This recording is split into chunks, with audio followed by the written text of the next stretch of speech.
Hello, viewers.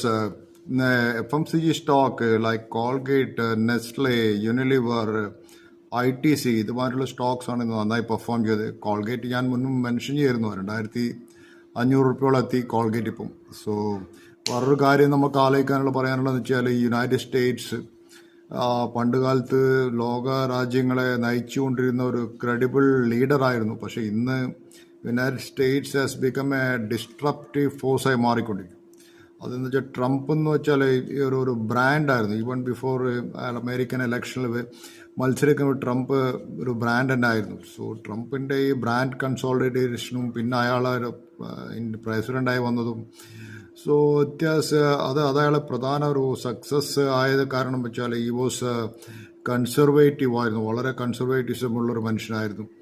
And hyper nationalism promote ചെയ്തൊരു മനുഷ്യനായിരുന്നു Trump. അതുപോലെ പ്രൊട്ടക്ഷനിസം.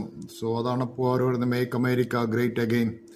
സോ അപ്പോൾ കൺട്രി വളരെ ഏത് രാജ്യവും വളരെ എവറി കൺട്രി എല്ലാ കൺട്രിയും അവരെ turn to protect its national private interest.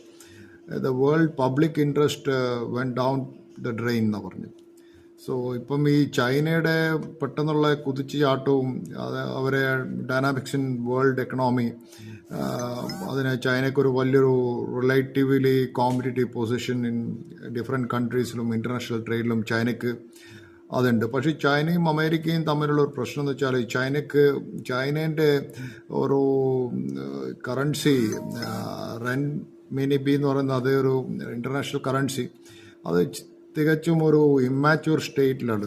അത് ചൈനക്കൊരു ഇൻ്റർനാഷണൽ കറൻസി ഇല്ല, പക്ഷെ അമേരിക്കക്ക് ഡോളർ എന്ന് പറഞ്ഞൊരു ഇൻ്റർനാഷണൽ കറൻസി ഉണ്ട്. സോ ഇപ്പോൾ ചൈന ചെയ്യുന്ന വെച്ചാൽ China makes friends with Americas ഫോ ലൈക്ക് ഇറാൻ, തുർക്കി, റഷ്യ ഇതുപോലുള്ള കൺട്രികളായിട്ട് വളരെ ഫ്രണ്ട്ഷിപ്പായിട്ട് ആൻഡ് ചൈന വളരെ പോയിട്ട് അവിടെ ട്രേഡ് ചെയ്യാം. സോ അങ്ങനെ വേൾഡിൽ ഒരു സ്പ്ലിറ്റ് ഉണ്ടാക്കുകയും ആ സ്പ്ലിറ്റ് ഒരു ബിയോണ്ട് റിപ്പയറിലേക്ക് പോയിക്കൊണ്ടിരിക്കുകയാണ് ചെയ്യുന്നത്. സോ ഞാൻ കാണുന്നത് വെച്ചാൽ ഈ എക്കണോമിക് ഗ്രോത്ത് ഒരു സ്ലോറാണ് ഇനി ഉണ്ടാവാൻ തോന്നുന്നത്. അല്ല, വളരെ അൺസർട്ടൺ ആണ് മാർക്കറ്റ്. സോ അതുപോലെ നമ്മളെ യുണൈറ്റഡ് നേഷൻസ് എന്ന് വെച്ചാൽ ഇപ്പോൾ എന്ന് വെച്ചാൽ it's not a friend of democracy, is not a friend of freedom also. So America first എന്നുള്ള നെറേറ്റീവാണ് ഇപ്പം.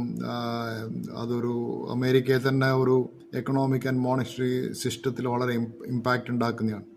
So thank you. ഇതൊക്കെയാണ് ഈ എൻ്റെ വ്യൂസ്. ഇങ്ങനെയുള്ള കൺഫ്രണ്ടേഷൻ വിത്ത് ചൈന, കൺഫ്രണ്ടേഷൻ വിത്ത് യൂറോപ്പ്, അതൊരു ഇൻ്റർനാഷണലി ഒരു ഡിസ്ട്രപ്റ്റ് കോപ്പറേഷൻ ഉണ്ടാക്കുമെന്ന് എനിക്ക് തോന്നുന്നത്. So thank you very much for